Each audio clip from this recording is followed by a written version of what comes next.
Hello and welcome. My name is Will Anyu, and I'm your host of Voices of Black Folk. I am so excited about today's conversation. We have three phenomenal women that are joining us. Three phenomenal Black women that are joining us today for our conversation on the state of Black mental health. So without any further ado, I allow my panelists to introduce themselves. Queen, would you like to go first? Yes, my name is Queen Ekobena. I live in Dallas, Texas. I'm a licensed professional counselor. I do clinical mental health, marriage and family therapy, and I'm also currently working on my doctorate for clinical sexology. Thank you so much. Viv? Hi everyone. My name is Vivian. I also go by Viv. I am a family nurse practitioner and I specialize in mental health. And what I do is I provide medication management for people who have, whether it's your anxiety, depression, your ADHD, your bipolar.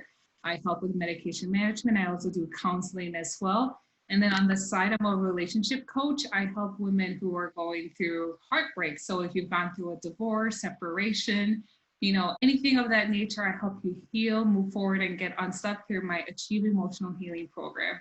And I'm so happy to be on here today and to kind of dig into more of these questions. So thanks for having me, Will. Fantastic. And without, last but not least, Sharde. Hi, I'm Sharde O. I reside in Hampton, Virginia. I am the owner and therapist of a group practice called the Mahogany Project.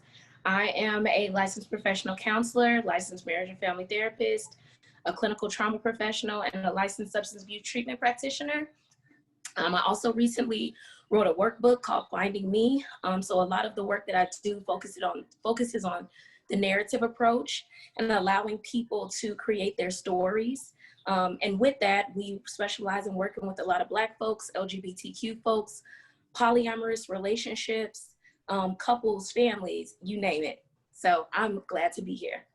Fantastic. So let's get right into it, right? And so one of the first questions I love to always ask my guests is, what prompted you into this field?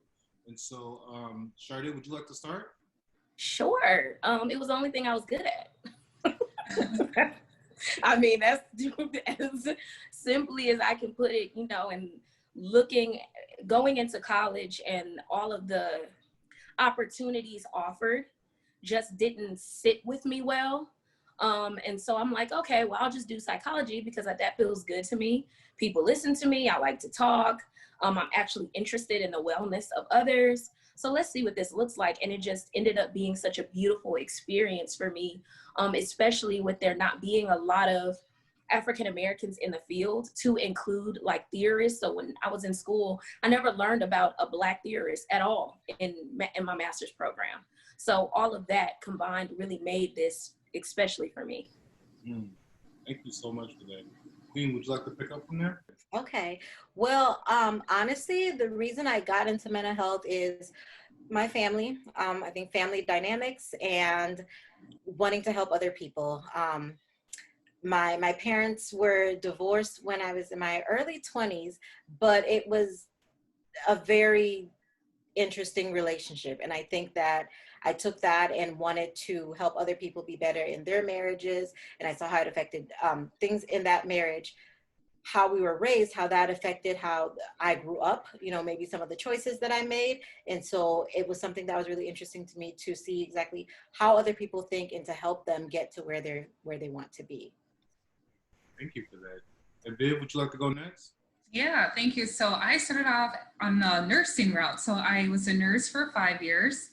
And then during that period, I went for my doctorate degree as an FNP. And during that period, I was trying to figure out what I want to do. Because with family nurse practitioner, you can go with so many different routes. And I just kept digging and searching. I'm like, I really love encouraging and empowering people. And Will, you could probably testify to this. Growing up, I've always been the person where it's like, everyone comes to me when they need something to talk about, like I'm that go-to person. So I've always been in that nurturing, supportive role, and it just made total sense to be in this role right now as well. So that's kind of how that led me to being in this role. Fantastic. And so as we think about mental health or just like simply therapy, right? And we think about it within the Black community. When I say the Black community, I mean the diaspora broadly. It's such a taboo, and it's something that, one, people don't talk enough about, or in my case, when I told my aunt that I was getting therapy, her response to it was, why are you crazy? If you needed somebody to talk to, why didn't you come talk to me? And I'm like, you're part of the problem.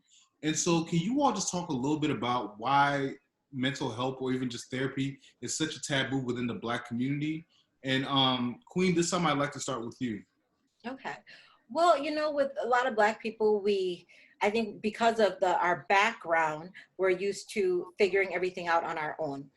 It's always, do what you have to do, or, God will make a way, you need to pray on it and stuff. And you don't take family business. You don't take things that are going on in your house and tell other people about that. So that makes it where a lot of people don't want to reach out. And then also, like you said, with your aunt telling you, well, are you crazy? That's usually, people's first response is, well, what's wrong with you? And people don't always come to therapy because there's something wrong. Sometimes people come because they want to be better at something, and I'm not sure what direction to go in. And so they talk to someone about that, or people come in just because, okay, maybe they're struggling with one thing. It doesn't mean that there's something wrong per se, but there are lots of different reasons why someone may come in, but it's like, it's shunned, you don't do this, figure out on your own. But that's the issue, is if you can't figure out on your own, you go to somebody who can help with that. Mm-hmm. Thank you so much. And Viv, would you like to pick that up? Yeah, just to piggyback on that, I think you nailed it. I think our history, even going back all the way to slavery, we've been told we need to be strong, right? We can handle things, especially even our women, like we can't really speak up because we are the head of the household, we can do this. And then now we come into systems where it has oppressed us for a long time, right? And then we now still feel like we and keep it within the family. So that keeps repeating itself, and then we can't talk about it because we feel like there's no one to talk about it or no one who understands us. So something I also see is that there's no provider that looks like us, so that doesn't help the cause either. So it just keeps being this propelling cycle where we feel like we can't get help. And then the spiritual aspect, that's totally big. So we rely on God, which is amazing, but that in itself too can hinder us seeking that mental health treatment that we need. Thank you so much. And Sharde, would you like to add on to that? I think first and foremost, they had wonderful answers. The only thing I would add is that I think for obviously even now, a lot of issues that African Americans struggle with is not normalized as it is in, with white Americans. It's not normalized in our communities. We are looked at as crazy or difficult or aggressive. So even if we struggle with depression, or even if we struggle with, just managing our feelings, that can be turned into a psychiatric concern versus it just being a normalized human experience. So I don't think African Americans, not only were we not educated on how to manage our feelings appropriately, considering all the oppression and everything that Vivian discussed, but it's also trying to navigate through a world of oppression, but also like how to just be a person. How can I be treated just like a person? And if I go to therapy, that can stamp the idea that I'm not just a person. I do have a psychiatric issue. Thank you for that. And to that point too, in the one-on-one conversation that you and I had, you mentioned that you like your practice focuses a little bit within the queer, LGBTQ, and trans population. And I'm really interested on what got you in that, and can you just talk a little bit more about what does that entail and why helping that certain population is so vital and so important? So what I noticed, and it started a bit selfishly, I just knew as a young Black girl, one, there were a lot of things I wasn't being told, and I was slapped with a lot of reality, like out of nowhere for me. And then having to work for I worked for a city in Virginia, and I met this fantastic trans woman, and my experience with her kind of highlighted the idea that is a population that I work well with. And what I connected with that is these are individuals who just need a space to be. And that is exactly what I feel like as a Black person. So not only are you Black, but then you're trans, queer, lesbian, etc. That then puts an additional oppressive piece into your story. So my idea was to find a space for these individuals to just be whoever they are and let that be a beautiful thing, that it's not turned into a psychiatric issue. Because I also want to highlight that in the DSMs prior to DSM-5, being queer or lesbian or that was a psychiatric diagnosis. Like that wasn't just you know. Viewers, what are the acronyms that you just stated? I'm not familiar with them. The DSMs. Oh, I'm sorry. Okay, so the diagnostic manual. So, for example, if you were going to come into therapy and in order to either build insurance, or if we're just trying to put a name to whatever it is you're struggling with, that's the way I'd explain to clients. It's a group of symptoms and we put a name to it, and that's how we are able to treat you, right? That's where the DSM is a book that lists all of those things. So like depression, it gives you all of the symptoms or criteria that the individual needs to meet in order to be diagnosed as such, if that makes sense. Yeah, it does. Thank you for that. Mm-hmm. And so this next question, Queen, I want to pose this to you. You and I have had conversations about this, right? You know, for women, specifically women in the African community, once you reach a certain age or once you get married, is this automatic ideology that, oh, you need to have children? And if you don't have children, it's a problem. Or if you have issues concerning conceiving, it's an issue. And it boils up into all these other things. And I know you personally have dealt with some of that. And so do you mind sharing with us like your journey with that, how that's impacted your life both personally and professionally, and what lessons do you take from that in order to help other women that might be going through those similar situations? Yes. So again, with, you know, the family, we come from where it is, you know, basically you go to school, you finish college, get married, you have children, and that's just how that works.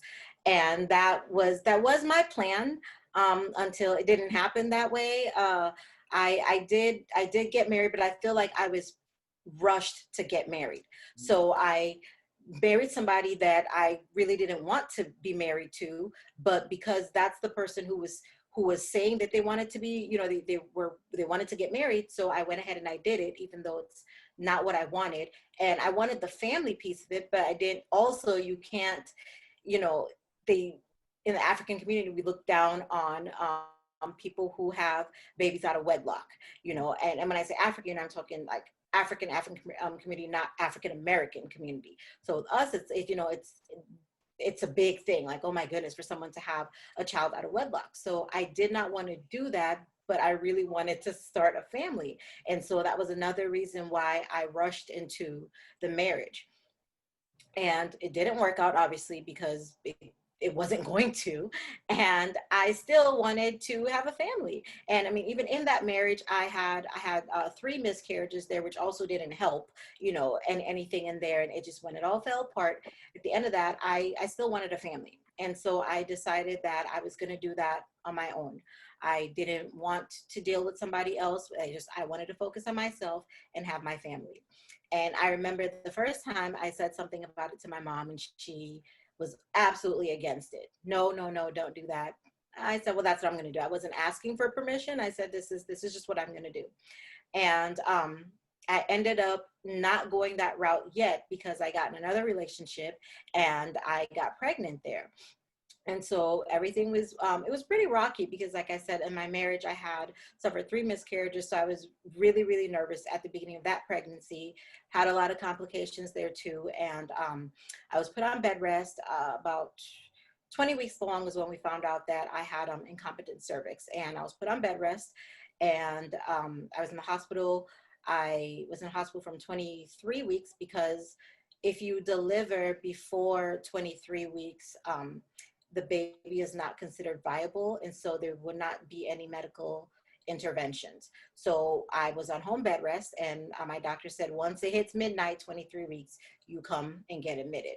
And that's what I did. And I was on hospital bed rest for a week, so from 23, 24 weeks, and then my water broke. So then I delivered, and for the most part, it wasn't, he was in the NICU, and it wasn't, things were moving along well, until they just weren't. And so we lost my son. He was almost 3 weeks old when he passed away. And that brings a whole nother thing of what to, you know, the way we handle death and grieving and the death of a child. And, you know, in our culture, we don't, apparently, you don't cry when a baby dies.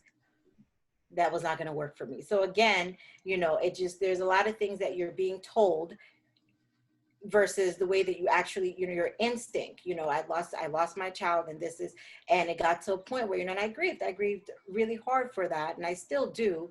And it was, you know, I was told several times, if you don't let this child go, then you're blocking, you know, you're not going to have another child, you're not going to have another child.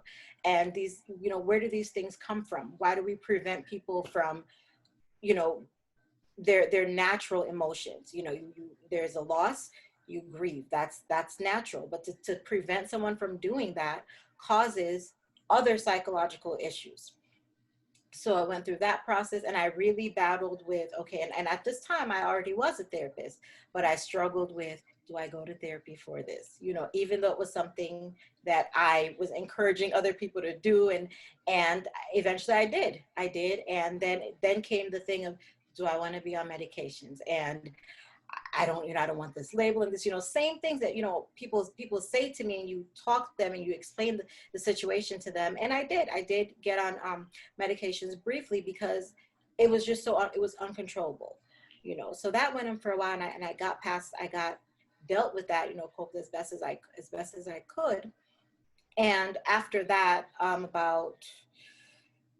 was 2013 that happened. So 2016 was when I again was like, I'm going to do this on my own. I'm actually going to do it the way that I had planned on. And so went through IVF, and that's something else we don't talk about. There are all these things here that happen to people, and you're just not supposed to talk about it. Going through IVF again was a big thing, like, you know, why is she doing this, but that's what I decided to do. And a lot of people do that, but no one wants to talk about it. No one wants to say that this is what they struggled with. And I noticed that even though I was doing it, I made a point to say that I don't have infertility issues. You know, it was important to me for people to know that I don't struggle with, you know, to get pregnant. And I understand that that's because of how I was raised. You know, you're a woman, women have children. If you can't have children, it's, you know, you're shunned, you know, you're barren, you're this. I made it, you know, I had to make it clear that I'm choosing to do this by myself, not because I can't get pregnant on my own, which I think is wrong. And that was 2016. I got pregnant right away. I got pregnant with twins. And of course, you know, was nervous and everything throughout that pregnancy. Everything was running very smoothly until about 21 weeks. We had noticed, the doctor thought it was like a cyst or something on both babies' brains. And so I was scheduled, this was on a Monday, and I was scheduled for an MRI that Thursday. And we talked about what it could be, and, you know, how to handle that. We'll figure it out when, you know, when that day comes, we'll see. But then the babies passed away that night. And again, you know, with going through this whole process and having to go through it, all my deliveries have been C-sections. So going through that C-section, and then you go through the process of, you know, your body thinking that you have a baby still. You know, you went through that, but then there's no baby. So I didn't do therapy then, but I did shut down for a while. Since I'd been through it before, I knew how to, I reached out to different support groups. You know, I knew how to take care of myself that way. And that was December of 2016. So in March of 2017, you know, I got myself together again and went for another transfer, and got pregnant with one boy then. And, you know, we did numerous ultrasounds throughout, you know, to make sure everything's good, and everything was looking good again until right at 21 weeks, that baby died. And so went through that C-section again. And it wasn't just hard on me, it was definitely hard on my family too, because no one knew what to do. You know, they were very supportive, very encouraging, but it's the sort of thing, I mean, what can you do? I fell into a deep depression, but I didn't let it be known that I was going through this depression, because I knew that there wasn't anything that they could do about that. You know, they would spend time with me, they would talk to me, that was about all that they could do. I was hurting. There was this void, and there wasn't really anything to fill that void. I did, and this is, you know, full disclosure, and I don't think I've ever said this before, but I did contemplate suicide. I did, because the pain was just too much. It wasn't something that I didn't have a plan or anything. I wanted to, and I thought of things, but I didn't make any moves to actually try anything. But in my mind, it was just, this can't be how you go through life, you know. And I thought about my siblings, and that's kind of what got me through. But it's hard. Or another thing that got me through was, okay, well, what if the next time it's not like that? Like, what can you do differently? And then it got to a point where having a child wasn't just, in the beginning, it was something that was exciting and this is what I wanted. Now it seemed like something I had to conquer. You know, it wasn't, I felt like I have to do this, because now everybody sees me as this woman who her babies die, and that can't just be the story. So that was April of 2018. So I went for another transfer. And before I did that, though, I talked to a couple of different specialists, and we had done some more testing and stuff, and thought that we figured out what was going on. And so I went through that transfer. We started me on, basically what we came up with was, I have something called NATE for short, and it's neonatal alloimmune thrombocytopenia. You would not know that unless you actually had the situation. It's not just something that, you know, and basically, a long story short with it, the less technical version of it is where the platelets from dad and mom, basically mom and dad are not compatible. And you wouldn't know that until you actually tried to have a baby and you figure that out. So it's your body sees the, what are they? HLA. Basically, your body sees the platelet types that it got from dad as foreign, and your body attacks that then. So that's where we got the cysts that they saw on the twins actually were brain bleeds. And so when we did the autopsy, we saw that, and we did an autopsy on the son I had after that, and it was a brain bleed too, which led us to think that it might have been this.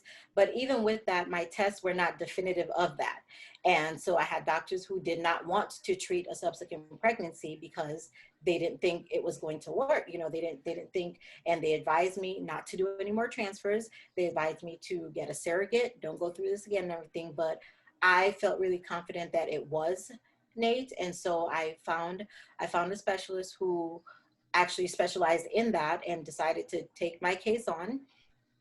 And we went through all these tests and everything again. And since I chose to do IVF by myself, I used a donor sperm. So when they said to do these testing, we need to test both you and the father to determine this. And I thought, this is never going to work. You know, I mean, where are we going to find, like, I don't know if this person's still around, you know, but I reached out to the sperm bank, and he was glad to come in and get tested. So it worked out. We figured out that, you know, that's where we got the possibility that it might be Nate. And we decided to start treating early for it. So at about 11 weeks pregnant, I live in Dallas, Texas. I had to go down to Houston where the specialist was, and we started me on IVIG, intravenous, you know, immunoglobulin. And that basically, how it works is it tricks your body into thinking that, yes, this is supposed to be here. So the body doesn't attack what it normally would. It's very, very hard on the body. This is a treatment that people who have cancer, people who have HIV, this is a treatment that they get. And for whatever reason, it works, you know, it works for this too. But we didn't know if it was going to work. And so I was on that twice a week. And you obviously, with everything comes side effects. You know, I would get really bad migraines in the beginning. So the medication and then I had blood pressure issues too. So I was on blood pressure medication, and the medication that they gave me for the migraines was something that would increase your blood pressure. But then my blood pressure meds were to decrease the blood pressure, and those two in the body were a problem, and I had a heart attack. And this was about 16 weeks of pregnancy. It was one thing after another. I still continued the treatment. You know, I'm like, this is what, I want to do this, got through it, and I continued, and I ended up and the baby, when I passed that 21-week mark, because, it always happened exactly 21 weeks one day. So when I passed that, that's when I thought, yes, this is working, because if it wasn't going to work, I knew that that would be the day that I would lose that baby. And everything was still fine. We got to be about 30, I was scheduled for a C-section for 35 weeks. With that medication, that's, you have to deliver early. And I was on that. I was a lot of other medications as well as the IVIG. But that was the main thing that helped sustain the pregnancy, that and high dose steroids, prednisone. So it and all those things, I say that to point out, it's a lot on a person's body to be on high dose steroids, and you're on, immunosuppressants. It's a lot. So about 34 weeks, I delivered her at 34 and 3 because I had preeclampsia. Delivery went well. Everything, she was, it was a relief, it's something that everyone celebrated because of everything that happened before. She was in the NICU, but she was doing fine. The day after 2 days after, I think, after I delivered, they found out that my what's the word? Hemoglobin was low, and I'd received blood transfusions through that pregnancy too, but they couldn't figure out why it was so low, even though they're giving me this blood. So then we found out that I actually had internal bleeding and had to go back in for exploratory lab, to take care of that. And that was a surgery that almost killed me. There was a lot of bleeding, where after that surgery, then when they finally got it under control, it actually took an oncologist to come in and stop the bleeding. My doctor, he said he didn't know what to do.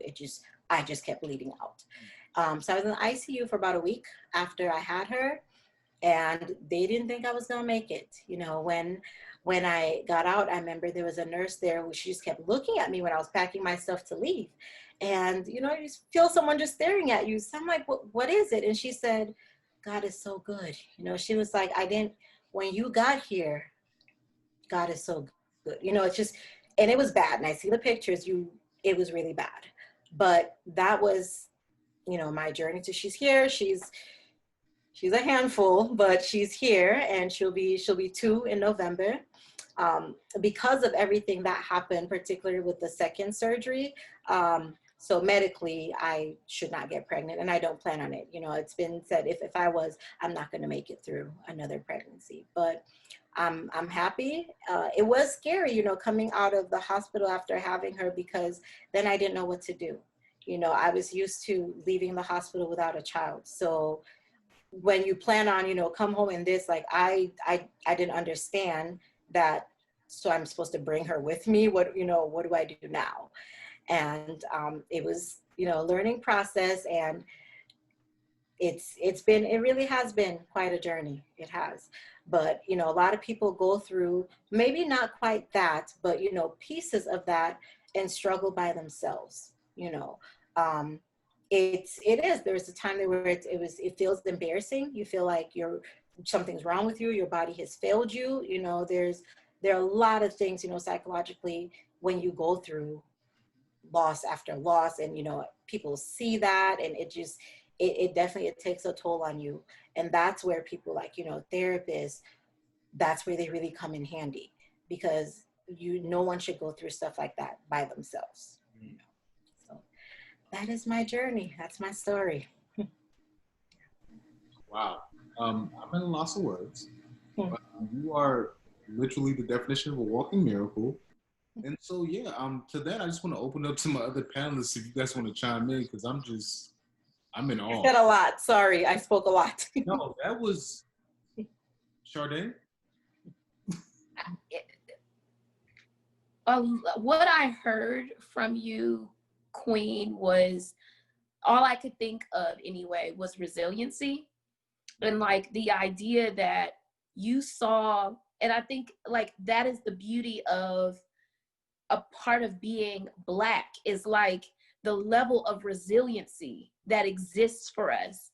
And you have this beautiful Black woman who has this very well-rounded painful story, but she can come out of it and say, I did this because I needed to do this for me. And that's beautiful. And that no matter how, many people said don't, or if, or stop, or she determined that that was her future and she made it happen. And she listened to her body and her desires and worked through some very painful experiences to get what she wanted. And that, even that is I think that is like the desire of African Americans when we say, this is what I want, this is what I'm gonna get. And like, even especially a Black woman saying, I said I'm gonna do this, because she's right. There is something about being, the idea of being pregnant and being a Black woman, that is not a request, that is an expectation, and you are seen as less than if you either don't want it or it is not successful. And successful is then it doesn't produce a child. And so with those two things, I can't tell you how many people I have that come in to my office that don't really want children, but they also are too afraid to address and confront that with their families, because they don't want their value to decrease with their families from saying, hey, this is not what I want, or, oh, this is what I want, but this is what happened to my body, or this was my experience in getting pregnant. I don't want to be seen as less than. That is a real experience. I didn't want children. I didn't care who said whatever about it, but the idea that I then had a child and said, okay, well, it's cool, but like, really and truly, I didn't want to have kids, and I'm okay with that. The conversations that had to happen behind that, and the people that were like, I don't understand, what do you mean, don't say that out loud, is a real thing. Like, how can you not want children? How can you not use this gift that you were given? Because it's still my gift, and I can choose to do with it what I will. Mm-hmm. Hey, would you like to add anything? Yeah, Queen, I was gonna say your story really touched my heart, and like what you said, Sharde, like your strength, your resilience, and the fact that you could even talk through that, I'm like, whoa, you are a strong woman, like definitely. And like the desire that was put in your heart and you still going after that and it coming to fruition and having that baby, like that's a blessing. And yeah, my heart, and I'm almost really speechless as well, and to kind of speak a little bit on the African portion where that expectation is there. So I've been married now for 2 years, and the expectation went on 3 years now, and I could feel that pressure, like, what are you guys waiting for? What's wrong? And like people sending me prayer, like, oh, I'm praying for you. I'm like, what are you praying for? I haven't said anything. Like, I haven't said anything. I just know that's what they're talking about. So that pressure to like have children is it's everywhere. But like at the end of the day, it's our bodies, right? And like what we want to do with it, that's up to us. Yes. And like, I think that the strength and the power to say, this is what I desire, even though this is not what the norm is so powerful. And Queen, your story is a blessing, and it's really going to support and help someone in their journey. And I applaud you for that and just all what you've been through. It definitely has made me things. It definitely has made me a better therapist. It has made me better at my job. There's a lot of things that, happen and you don't know why they happen, but I see that things that happen, there's a purpose for these things. I wish that was not the route that, it took to get there, but it makes it where I'm more compassionate, I can understand certain things. And now, I work with a lot of women who actually do have infertility issues, and people who have suffered child loss, and folks going through postpartum depression, all these things where it opened up, a different side that I probably wouldn't have tapped into. And I think that had I, if all these things happened and I wasn't a therapist, it makes me wonder, how would I have, what would have happened? How would I have dealt with this? What would I be thinking? But I see how going through all that, when other people come in and they've been in that same situation or going through something, like, I know what to say. I know what to do in that situation. I wouldn't know that had I not gone through those things, And I think I think one thing too, like I often see you post pictures of your daughter, and even like with your pastors and missionaries, you posted that as well. And so like I see you like post pictures of your daughter, you're smiling, you're happy, you guys are so energetic. But it's I think one of the questions that I really have is like, and this is an open question to the panel, is like, what do you say to that mother to be that's currently dealing with some of those issues, but has all this added pressure from their family? What do you deal with those couples that, what do you say to those couples that aren't necessarily ready to have children just yet, but they have that mounting pressure on them by family, by friends, by just their communities? Like, what conversations and what advice do you give them in regards to like how to deal with some of those things? And for this, I want to start with Sharde, and then we can work our way around. So one of the values of therapy is providing a safe space. And the idea there is like what I start off with is here there is no pressure, there is no judgment. This is not about me, this is 100% about you. So you lay it out the way you feel inside, and you don't care about anybody else but you. If you could say or express exactly what you feel on the inside without any influence, what would that be? And some of that is experiential. So I do a lot of homework. I give a lot of my clients, I give a lot of homework because I tell them, from the beginning, I'm trying to work myself out of a job. There are times when people do, need long-term therapeutic support, but a lot of times people just need to get in and get out. You get what you need and then you're out, and then you may come back. But in that, we do some hardcore soul searching. And what I find in that is a lot of people just they're not confident enough to use their voice. They're not confident enough to express what they feel, that their value is set in the mouths and thoughts of others. So a lot of the work that I do is first starting with self-esteem and value and self-worth.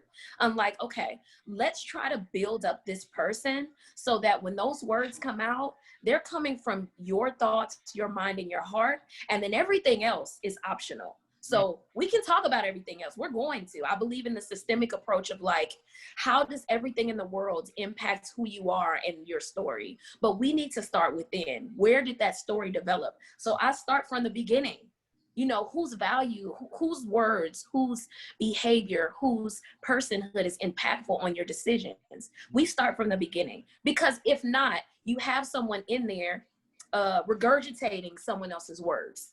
And they don't even understand that half the time. They think that it could be something that they want until they realize, hey, this is why I'm so anxious. This is why I'm pissed off. This is why I'm like, this is not what I want, but I'm trying to make a square peg fit into a round hole. And Queen, would you like to pick up on that?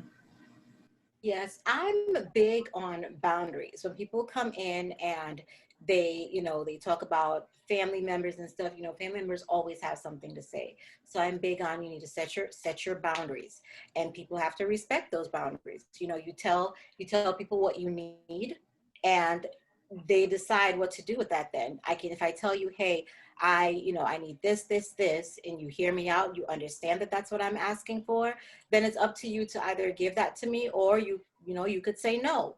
And if you say no, then it's back up to me now to decide what I'm going to do. Am I going to be okay continuing this relationship with you, knowing that you're going to keep doing what I've asked you not to do? Or am I going to remove myself from that situation then and do what I need to do to take care of myself? And sometimes it's not that people need to stay away from, family forever, but sometimes you need a break. You need a break and just figure out, okay, if this person's not going to change, how is it that I'm going to deal with them? You want to be okay with when they say or do whatever it is that they're doing, it's not affecting you that strongly. So you may need some time to just pull away from that situation, pull away from that person, and just deal with you. So I'm really big on setting boundaries. I also am big on being able to knowing exactly what your values are, and are you living out those values? Because a lot of people will say things that are important to them, or for instance, somebody may say they value, I really value, traveling. It's nice. Oh, when's the last time you took a vacation? When'd you go somewhere? oh, I don't even know, it's been a while. Well, then is it really a value? Because value is the things that are important to you, and we make time for the things that are important to us. So if something, then maybe you need to revisit, oh, I guess I haven't done that in a while. And, make sure that you're taking care of that. If that's part of taking care of yourself, you need to be feeding into, doing things that feed your soul with that. So those are my two biggest things is what are your values? Are you living them out? And also setting the appropriate boundaries. When we think about our families and we think about, the ecosystems that we come from, we often come across people that deal with a lot of hurt. We come across people that have gone through some serious things that like they don't really know how to process. And so my next question, and Viv, I want to start with you on this one, is how do we encourage our family members to seek out mental health? How do we encourage them without demonizing them and like allowing them to believe in this taboo that they've lived with throughout the duration of their life, that this could actually be helpful for you? I think we just have to start by normalizing it, right? Normalizing the fact that because you decide to talk with someone, it doesn't mean that you're not good enough. It doesn't mean that you're crazy. It doesn't mean that there's something necessarily wrong with you. To create spaces where we are having these conversations to increase awareness. Because the thing is, a lot of us don't even know about therapy or what therapy can do for us as people of color. There's this stigma surrounding it. So we need to create this open spaces where we can have conversations to increase awareness. Once we can start having those open conversations, it now becomes, okay, like I can actually go talk to someone. It's not a big deal. So really have to start normalizing it. And that comes with increasing awareness and just saying, hey, you can have someone there where you can process things, and it doesn't mean anything more than just you helping yourself out. So I think we need to start normalizing those conversations, and kind of what we talked about earlier, a lot of the things that people go through, they go to the pastor, right? We as an African culture, we rely so much on our pastors and the church to resolve things, and empowering those pastors, because yes, we are spiritual beings, but that doesn't mean we have all the answers, right? So research shows that if we can pair up pastors with like mental health providers, or even have those resources there where they can say, hey, this is what you're going through, let me refer you to this person. That's a really great way where we can incorporate both that church aspect, because we can't get rid of part of who we are, right? A lot of us are church people. So incorporating that aspect and saying your resources in addition to church, where it's the pastor referring them, can also normalize that therapy. So there's some fundamental changes between just having conversations and incorporating like, mental health services with pastors so they can refer their people to. So those are some ways that we can start normalizing this conversation. Thank you for that, Viv. And so as we transition, there's, we're currently living, 2020 has been a year to say the least. 2020 has been something that nobody expected to happen. And so as we currently deal with a twin pandemic, right?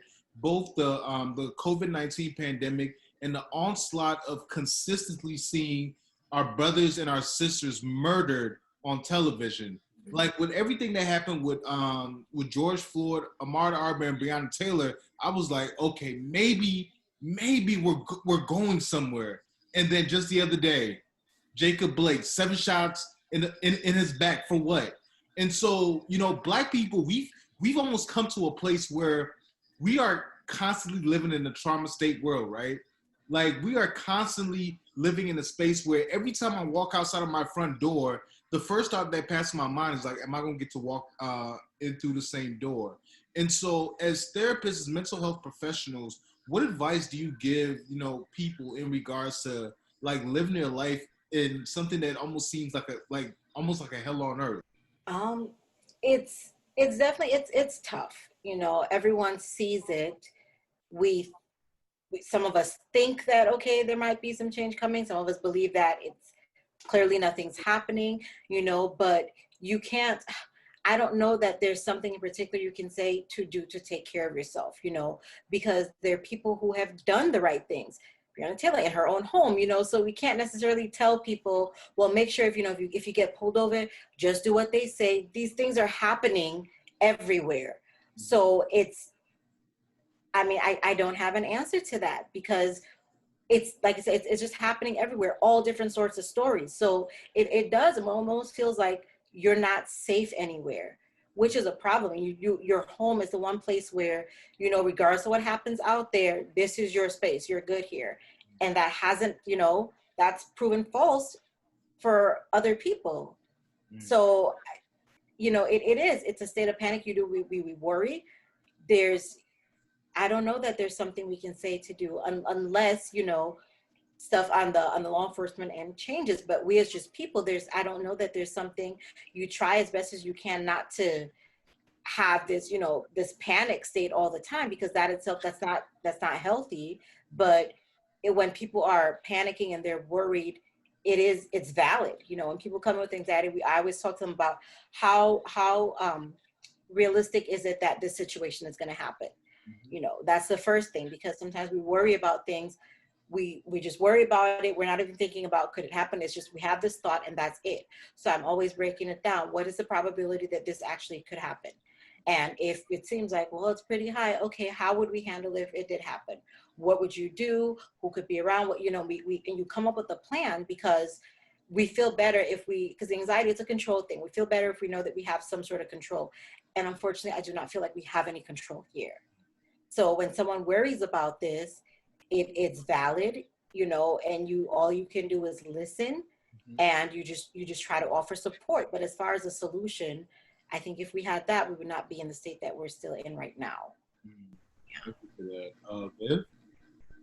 No, I say you nailed it. That's absolutely right. There's really no solution. So now it's kind of like, how do we cope in this world, right? I think that's all what we're all trying to do. How do we navigate this world we are in? And for me, I just speak on myself, I've had to personally actually step away from some social media stuff, because it just gets to be so much. And then it just causes this increased fear and anxiety. I can't sleep. I mean, when George Floyd happened, like, I feel like all of us were in this dip, right? Like, we were all in this dip, and it just gets to be so much. So what I speak on is self-care, even in the midst of all of this, right? What are some things that you can do for yourself to help you decrease those anxiety? Is it going for a walk? Is it journaling? Is it listening to some music that, you know, puts you in a good mental state? So finding something that can help you stay, you know, decrease that anxiety, even in the time we are in, because that's the only thing we can control, given when we have no control. So my thing is, retrieve from those contents if you need to take care of your mental health, because it can really impact you, and it did for me. And find one or two things that you can do to help with that self-care regimen. Thank you for that. Thank you. And Sharde, did you want to add anything to that? I would say, like, with therapy, because we don't provide advice, we provide perspective. A lot of it really is just, like, especially with trauma, providing people a space to grieve their safety or lack thereof, really. Like, them not having a safe place to be, but finding safety in routine, or finding safety in a person or a space. I talk a lot about creating safety spaces. So that may be in a closet, that may be in your bedroom. Can you put plants there? Do you have light? Like, things that feed your spirit and your peace. Like, how do you create safe spaces for yourself in a world that's not safe? And we have very candid conversations around not feeling safe, because with a lot of African Americans, we compartmentalize our trauma and the chaos that we constantly live in. We then build routines around it. So trying to redirect those routines so they are taking care of themselves, and we are practicing self-care and finding safe spaces, but also being very vigilant about spaces that we don't feel safe. Creating reasonable boundaries and flexibility. So just some of those things that support people being able to be honest about their feelings, and also being able to function in the world. Thank you for that. And I can imagine with you all as therapists, mental health practitioners, you taking a lot of people's stress, right? Like it has to be very taxing on you. And so my next question is like, what do you do to practice self-care for yourself? Queen, would you like to start? Well, I mean, it used to be traveling. So, and now, um, I I watch movies. I sit at home, there's not a whole lot else to go. But I think that, and in all reality, this, even with the pandemic, it hasn't really messed with my way of life too much, aside from not being able to travel as much as I normally would. I work from home. I was doing that before COVID hit. That didn't change. Now, in Texas, they have started opening places back up, so you can go places. I feel like it was different when I feel like we were never really on lockdown. I talked to some of my clients who are in different states, and there are, complete lockdown. We actually never really had that. We could always go somewhere. Except for, no, there are things that were closed, yes, but I'm saying you could get out. There were things you could do some things, and now more has opened. So I don't really feel as restricted. I feel like almost everything that I could do before, I still can. I go outside, I exercise, like I said, I my big thing now is, sit at home. There's lots of stuff on Netflix. You binge watch things, you find things that are going to lift you up. So anything, lots of comedies, and me and my daughter, we dance a lot. So a lot of times at home, we'll play music and we'll just dance, anything to just get you going. Because especially now, I feel like when you're home, there's a lot of just routine. People are just, you're sitting a lot, you're doing this. So I try to find things that just, get your juices flowing, stuff like that. So that's what I do. I still get my massages. Before COVID, I had my masseuse came to the house, so he still comes to the house. So like I said, not a lot has changed for me in that end, but because I am big on self-care, especially with me being a single parent and it's just me and her, it does get to be stressful. Even with everything that I went through to get her here, I can't say, oh, it's easy. Of course, I love my daughter, but it is hard. It's hard working full time and taking care of a child full time, and it's just you. Especially, when we first got news of COVID, I panicked. She has a nanny that she goes to, but I didn't have her go there for a while, and so then it was just me and her all day, and I really thought I was going to lose my mind. So you do have to find things. And it got to a point where I'm like, okay, you need to go, because I needed that for me. It was not working out with both of us being here. She was ready to go too. I said, I'm dropping you off here because you are so exhausting. And she said, you are too. Now, I don't know that she knew what that meant, but so I think everyone feels it differently. And we know when, okay, you know what, we need our space. And clearly she needed space from me too, so. Sharde, how do you practice self-care? I play video games, headphones and all. I garden. I have a significant vegetable and herb garden. I do a lot of playing, we play with my daughter and travel, and I like to clean. So that's also one that I feel good about. But I also just allow myself to rest because I found that owning a business and also being a therapist, there is no rest. It is on the clock a lot of the time. And you're responsible for other people, not just even your clients. Now you're responsible for your staff. So I've just been able to find spaces where this weekend, I am in Atlanta celebrating my best friend's birthday.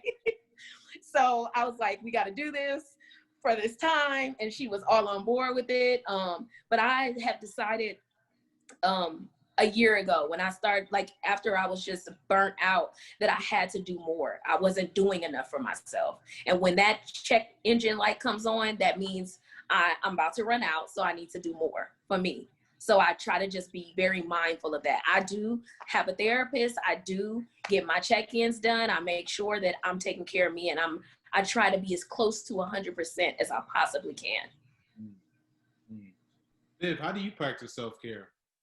I was doing really good until COVID happened, honestly. I I would do yoga and meditation in the morning. There's something about me where I like having structure and routine. So when COVID happened, everybody was laid off from where I was working. So now I was at home in this whole new different way of living through my day. And it's like, I didn't have that routine. So I'm like trying to figure out, where do I start? Do I sleep in? Like my sleeping hours were so off and my routine was not there. But like, you know, it's been a blessing in disguise, honestly, because like what you said, Sharde, I've been in a place of rest now and being like, it's okay not being busy. I feel like we feel like we need to be busy, but it's like, it's okay just having time to rest, right? Yeah. So I'm starting to just get back into some of the things I do enjoy, which is going for a walk, you know, or exercising. My husband and I will go out and do that together. I enjoy dancing, so I will have a solo party, you know, put on that music, good African music, and just jam out. Like you just do it for yourself, honestly. So it's been a blessing in disguise, honestly, just knowing what is a priority and making those things a priority. Awesome. So I want to make sure that I want to give you guys the honest. Is there anything that I haven't brought up or asked yet that you feel is important to talk about, especially as we talk about mental health within our community? I think it's important for Black folks to not be afraid to ask for a Black therapist. I have found that, like, I have people call and they're like, well, I saw you online. I just want to make sure I'm not trying to be offensive. Like, that it's not offensive to ask for a Black therapist. It's not offensive to look for a Black therapist. We do exist. There are not a lot of us, but we do exist. And like finding the resources like therapy for Black girls and like all of these other really cool niche online resources to find and like see the person's face. You do not have to default to a therapist just because you said you want to talk to them. Don't be afraid to ask for a consultation, which generally people will sometimes offer free consultations that are like 10 to 15 minutes where you can get a vibe. Therapy is an experience, it's a relationship. And if it doesn't work for you, don't be afraid to look for someone else. It needs to feel good, it needs to work. It doesn't need to just be by default. Thank you for that. Anything? And I would say the same on the medication management aspect, where people are looking for people who do look like them, right? And I get a lot of clients who maybe they've been given a diagnosis and are certain medications that they no longer want to be on. And these people are usually African Americans, and they come to me specifically because they know I can understand their story and can help manage their medications a little bit differently than where they go at currently. So it's totally okay to find a provider that looks like you. And then in addition, being okay that sometimes we do need medications, right? Because you have this diagnosis doesn't mean that it is a stigma to the society, but it does not mean that that's a label on you, right? You can take medications and you can get better. And maybe once you get better, you don't necessarily need to stay on the medications. So it might just be a little intermediate thing and then you're off of it. So medications is not, you know, a terminal thing. It doesn't label you as anything. It can actually help the process. And I always recommend therapy and medications because they honestly go hand in hand. I can help with that healing process even faster. The only other thing I would add is substance use. That's another thing that we don't really talk about here. And a lot of people struggle with that, and this is just what it is. You know, we see whether it's family members or friends, and we know that they drink, and no one thinks anything of it, but these people, it's a problem, you know, and it affects the way these things affect our health, you know. Other thing that I would bring up, because I do have clients who have, you know, particularly like it's like the high blood pressure, you know, and the diabetes. So, and, you know, getting people to go in and get their checkups. A lot of people don't do that. So those two things. There was an article that I'd read, I don't remember what it was, where it pointed out that, you know, I think there's a larger percent of African Americans who use meth than white people. And that's not something that I knew before. And I think when we think meth, we think of, you know, white person and they don't have teeth and this and that stuff. But so that was like, oh, okay, you know, so there are things that we don't know to look for. You know, I've had people someone in the family who was addicted to cocaine, and I said, I really think something's going here. I think that it's drugs. And the response was, well, we don't do that. What do you mean? Like anyone can do anything. And it turned out that's what was going on. I didn't know that it was cocaine, but I thought something, and we don't want to see these things. So making it okay, letting it be known that these things can hit anyone, and then getting help for the family too. It's not just one person's problem, this affects the whole family. So that's something that I would push for, to pay attention to things like that. To add to that, Queen, I think a lot of people think there are not medications to help with some of those substance abuse, but there are certain medications that can help decrease those cravings, and that can help you with that healing journey as well. So medications, like I said, it's not always a bad thing. Yes, they do have their side effects sometimes, but it can help you overcome some of those things. Thank you. I'm so grateful for you, Vivian, because when I tell you, I don't know how it is where you live, but in Virginia, it is really difficult to find medication management providers. They're like a needle in the haystack, on top of the fact that a lot of the providers there only accept self-pay. So they don't accept insurance. So when I'm trying to like refer, because I also refer for CBD, like because CBD is legal in the state of Virginia, I've also been trying to refer some of my clients for some CBD assessments to see if they, they can get some of that from it's a African-American psychiatric nurse practitioner in one of the cities over, but he's full, and he's the only person I know other than, someone, one of my friends who's a family physician, and she's helping me with some of my clients with like depression and anxiety. But I am so grateful for what you do, because you 110%, like sometimes your functioning outweighs your fear of medication, and we have to make that a priority. And like having someone like you to talk to them and say, hey, it's okay, like it's so necessary. So thank you for what you do. Thank you too. I appreciate it. And so, Sharde, you really hinted on my last question, and that's access, right? And so, especially when we think about therapy and like getting mental help, like, so what would you say to somebody who comes from a low impoverished, but particularly in this context, the Black community, that when they think about therapy, they think about, middle-aged, wealthy white women going to sit and talk about their problems, and like, well, I can't afford that, and my insurance doesn't cover that. And so what access can people that don't necessarily have a lot of money go about in regards to like getting the mental and therapy that they need?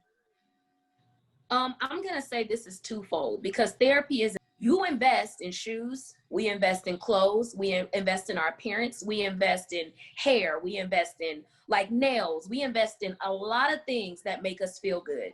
So if we want to invest in something that makes us feel good, therapy is no different in that. Are there times when there are individuals that really do not have the financial resources? 110%. And with that, they have options like the sliding fee scale. So if they're looking online and they see that someone offers that, that simply means that that person is going to consider what your income is and how much they're going to charge you. So there are also other options. So let's say you have an insurance that the provider you really, really want doesn't take. Well, you can call your insurance carrier and see if they would accept an out-of-network provider. So you may have to pay out of pocket originally, like upfront, but then you can send the super bill and get your money back. So there's other options other than just paying for, with insurance. But I also would encourage folks, like if you find somebody you really, really like and they vibe with you, it is an investment of your time, of your money, of your energy, and of your effort. So you have to be willing to put that in. And also there are, speaking of different resources, depending on, how much money what you could afford, there you can find people, again, with a sliding scale on Psychology Today. You can find therapists out there who would be reasonably priced. You can work something out with someone. There's BetterHelp. That's another platform. Actually, I'm on BetterHelp, so, and they have different subscriptions. So you can find these things where, especially if maybe you're just needing this perspective, you just need some guidance, a direction for a short period of time. There's, subscriptions there where you can be signed on for, you pay for whether it's a month or a week, something like that, and fill it out. And when you get there, you can switch counselors. You know, if you feel like this isn't working right with this person, there's nothing wrong with you switching and trying somebody else. So there are different options that people have where they can reach out and see if Also, really quick, EAP. Yes. A lot of individuals are not accessing their EAP. So all that means is if you have a commercial plan, so that can be through your job or, you know, your spouse's job, their EAP is a completely free service. So they will give you a free number of sessions. So it doesn't hurt to call your insurance company and ask, hey, do I have EAP services? Because more than likely you do. And more than likely you can get a certain amount of sessions that will be 100% free to you. So please, and I don't think that a lot of people understand that they have access to that. But with your insurance, call and talk to your care coordinator about your services that they offer, what they are willing to pay for. And also now, I don't know how long it's going to go for and what different insurance companies are doing this, but the other place, I work for Blue Cross, and we also have where, aside from the EAP, if you call, you know, since a lot of people aren't going to the doctors now, we have MD Live, and you can actually get your therapy sessions for free now for a certain period of time, you know, because of COVID. So you don't have to pay. We used to have, you know, like a copay for a quick doctor's visit, if, you know, something simple like ear infection or pink, you know, that kind of stuff. And now there's no copay for that. There's no copay. You don't have to pay anything for those therapy services too. So something to look into and see if that's available and utilize that. Yes. Yep. That's a great option. Did you want to add anything to that? They nailed it. Yeah, those are some of the services I know, specifically the sliding scale. So yeah, I think you guys covered those pretty good. Well, I just want to say thank you three ladies so much. In addition to what you taught our audience, I learned a lot today.